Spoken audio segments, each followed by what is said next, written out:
Na taarifa nyingine, baada ya Rais Uhuru Kenyatta kutoa hotuba yake alasiri ya leo, wenyeji kutoka maeneo tofauti tu humu nchini waliweza pia kupata fursa ya kutoa rai na kauli zao kuhusiana na hali halisi ya kitaifa.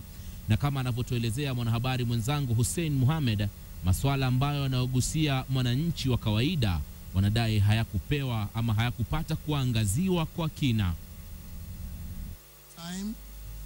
And as a sign of my government's commitment to devolution. Ni hotuba teule iliyosubiriwa kwa hamu na wengi. And devolution of power. Mjini Nakuru, jamaa huyu alikuwa makini akimsikiza rais. Lakini je, maoni yake yalikuwa yepi? Ameguzia story ya kushukisha nini? Kushukisha labda bei ya mafiakula. Ndio unajua sisi kama watu wa Jokali sector tuko chini sana. Naye mwanafunzi huyu wa chuo kikuu aliyemsikiza rais alikariri semi ambazo hazijapata kutekelezwa.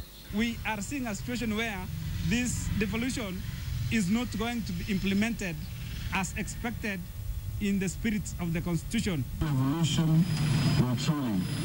Si wao tu, hata waendesha bodaboda walikuwa ange katika hotuba hiyo. Upande wa security kumebadilishwa, lakini itabidi kwanza tungoje tuone kama kutakuwa na mabadiliko yoyote. Kama kutakuwa na mabadiliko, yeye mwenyewe aifanye point wenye atapoint, yeye mwenyewe aifanye. Lakini kwa upande wao wakazi wa Eldoret walikuwa na kauli tofauti. President ametubamba kwa news yake kama kawaida. No penye anafinya amefinya wazee. No vijana amewakumbuka ni wakati ya vijana. Nao wanadisi wanasema kuwa rais hakuwa wazi kwa matamshi yake, ikiwemo kutogusia masuala mengine muhimu. Na kwamba kicheka hivyo mtu angeweza kudhania, na ni rahisi kudhania kwamba rais alikejeli azma hiyo ama nia hiyo ama kitendo hicho cha kuchukua ina 20% kukatwa kwa mshahara wao yeye na naibu wake. Kwa wengi wanasema ni hotuba ilionekana kutogusia masuala muhimu ya mwananchi. Cha muhimu, dawa ya deni ni kulipa. Wakenya wataraji masuala muhimu atashughulikiwa.